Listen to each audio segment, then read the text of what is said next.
to a very special musical performance put on for a group of East Texas kids who otherwise would probably not get the chance to experience it. KLTV7's Bob Hallmark has more tonight on the show at the Truman Smith Care Center in Gladewater that folks will not be forgetting anytime soon.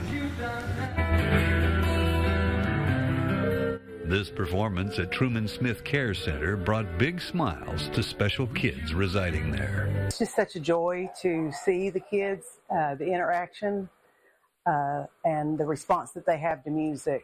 Many are nonverbal, but they definitely respond to music. You know, it's the universal language. English-born and now American citizen, accomplished musician and entertainer Gary Swinard donated his time for the kids. It was such a humbling experience, I have to say. When I got the guitar, started singing to them, they were rocking in their chairs like this.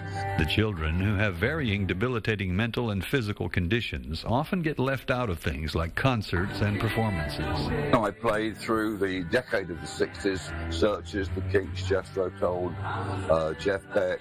My heart was fluttering inside because I felt, wow, these kids don't get to see real live performers. It's fulfilled my year. Which is why Gary donated his time to entertain them. They're there. They're in there. They're there in their minds and bodies, but they don't always show it. Having had a long, successful career, Swinard says performances like this are more meaningful because of the payoff. It was very joyful for us as well as them. These kids are just beautiful. Bob Hallmark, KLTV 7 News.